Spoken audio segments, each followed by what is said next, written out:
उत्तर प्रदेश सरकार ने धर्मांतरण रोकने के लिए अपने कानून में बदलाव किया है। जो उनका पहले से धर्मांतरण नियंत्रण कानून चल रहा था उसमें सजा को और कठोर किया है।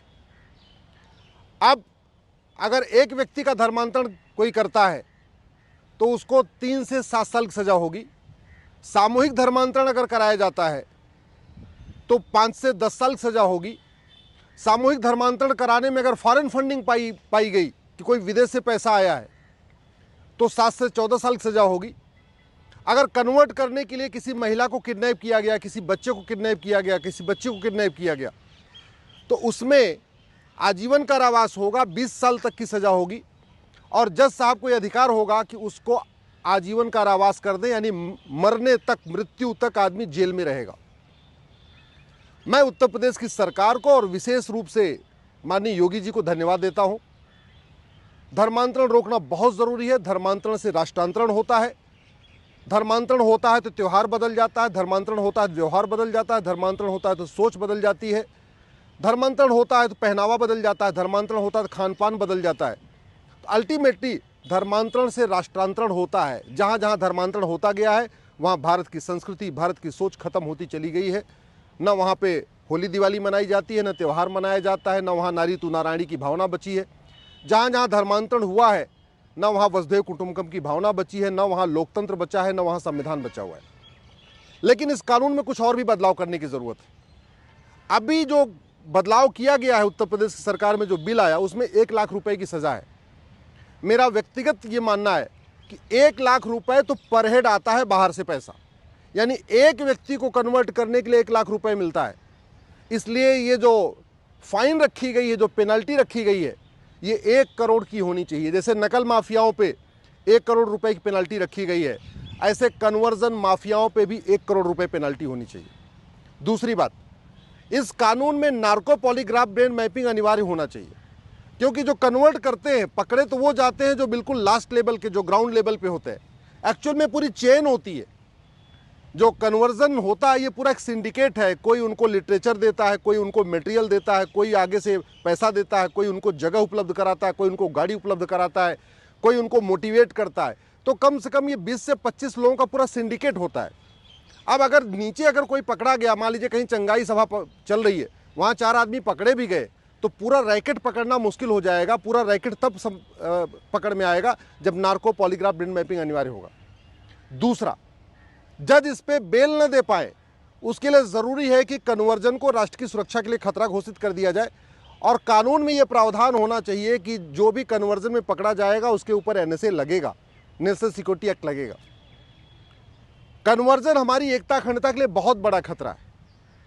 अल्टीमेटली हिंदुओं के सबसे बड़े दुश्मन कन्वर्टेड हिंदू ही हैं। हिंदुओं को जो यहाँ पे अत्याचार होता है या हिंदुओं को जो प्रताड़ित किया जाता है, ये कोई अरब से या दुबई से या कुवैत से आके परेशान नहीं करता। अल्टीमेटली जो भारत के कन्वर्टेड हिंदू हैं वही सबसे बड़े दुश्मन हैं। स्वामी विवेकानंद जी ने भी इस बात को कहा था।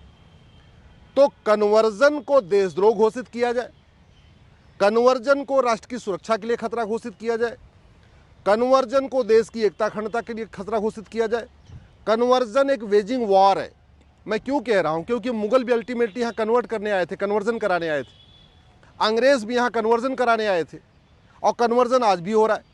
कन्वर्जन के चक्कर में भारत के 9 राज्यों की डेमोग्राफी बदल चुकी है। भारत के 800 जिलों में से 200 जिलों की डेमोग्राफी बदल चुकी है। भारत के 6000 तहसीलों में से 1500 तहसीलों की डेमोग्राफी बदल चुकी है। इसलिए कन्वर्जन को वेजिंग वॉर डिक्लेयर करना ज़रूरी है। कन्वर्जन को एक ऑर्गेनाइज क्राइम डिक्लेयर करना ज़रूरी है। इसलिए माननीय मैं मुख्यमंत्री से निवेदन कर रहा हूँ कि इस कन्वर्जन वाला जो कानून है जिसमें अमेंडमेंट ला रहे हैं उसमें कन्वर्जन को 5 चीज़ पहले डिक्लेयर कर दें। कन्वर्जन को राष्ट्रीय सुरक्षा के लिए खतरा घोषित कर दें, जिससे कि जो पुलिस है वो आराम से बिना किसी डर के, बिना किसी भय के, बिना किसी दबाव के कन्वर्जन माफियाओं पे एनएसए लगाना शुरू कर दे। कन्वर्जन को देश की एकता अखंडता के लिए खतरा घोषित कर दें कानून में ही लिख के, जिससे कि पुलिस कन्वर्जन कराने वाले माफियाओं पे यूएपीए लगाना शुरू कर दे। कन्वर्जन को देशद्रोह घोषित कर दें। देशद्रोह की धारा ऑलरेडी है भारतीय न्याय संहिता में, जो बीएनएस आया उसमें है, लेकिन पुलिस लगाएगी नहीं जब तक कि ये कानून में लिखा नहीं होगा कि कन्वर्जन एक देशद्रोह है। इसी तरीके से वेजिंग वॉर, इनडायरेक्ट वॉर की धारा है पहले वाले इंडियन पिनल कोड में भी थी, नए वाले भारतीय न्याय संहिता में भी है। लेकिन पुलिस तब तक नहीं लगाएगी जब तक कन्वर्जन को बाकायदा वेजिंग वॉर डिक्लेयर नहीं किया जाएगा। तो जो कानून बन रहा है इसमें कन्वर्जन को वेजिंग वॉर डिक्लेयर करना ज़रूरी है।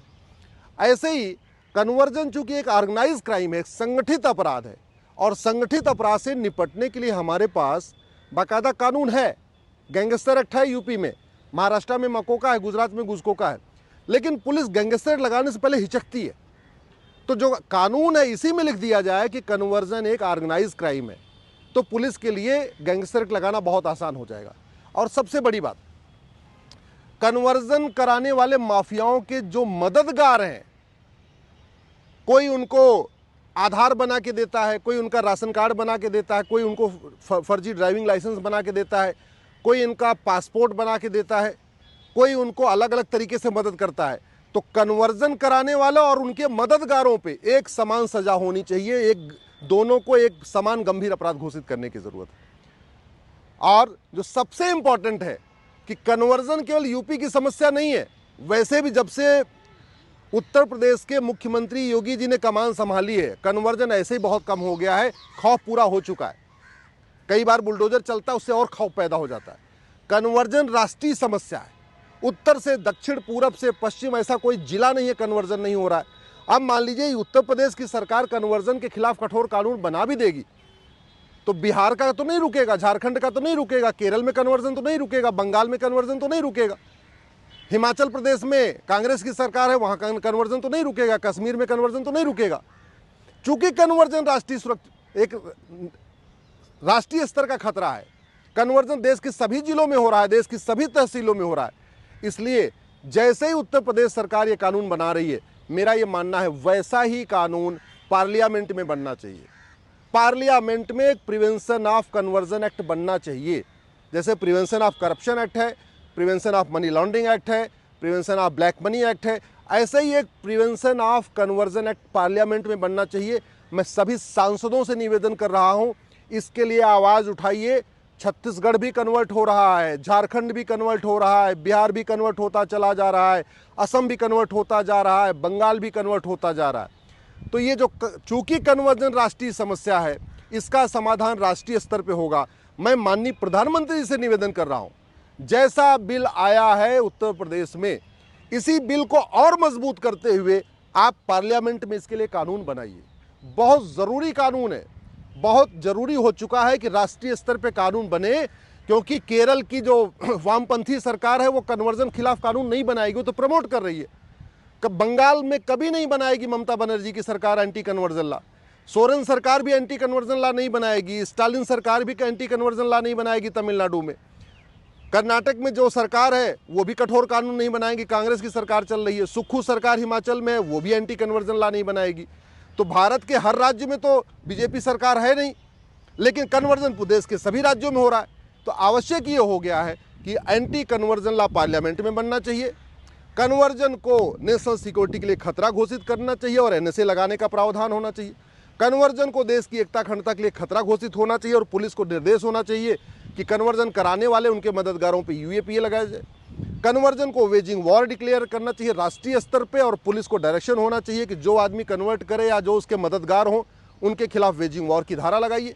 कन्वर्जन को देशद्रोह घोषित करना चाहिए, पुलिस को डायरेक्शन होना चाहिए कि कन्वर्जन कराने वाले उनके मददगारों पर देशद्रोह की धारा लगे। कन्वर्जन को ऑर्गेनाइज क्राइम डिक्लेयर करना चाहिए। कन्वर्जन कराने वाले माफियाओं की 100% संपत्ति जब्त करने का प्रावधान होना चाहिए। और जो सबसे इंपॉर्टेंट है वो पार्लियामेंट ही हो सकता है, राज्य सरकार नहीं कर सकती। कन्वर्जन कराने वालों और उनके मददगारों की सिटीजनशिप खत्म होनी चाहिए, नागरिकता खत्म होनी चाहिए। कन्वर्जन कराने वाले और उनके मददगारों का राशन कार्ड बंद होना चाहिए, पासपोर्ट बंद होना चाहिए, आधार वापस होना चाहिए, उनकी सिटीजनशिप वापस होनी चाहिए। तब कन्वर्जन रुकेगा, तब भारत रुकेगा। नहीं तो 9 राज्यों से खत्म हो चुके हैं, 200 जिलों से खत्म हो चुके हैं, 1500 तहसीलों से खत्म हो चुके। नहीं रोका गया कन्वर्जन तो 20 से 25 साल में पूरे भारत से खत्म हो जाएंगे।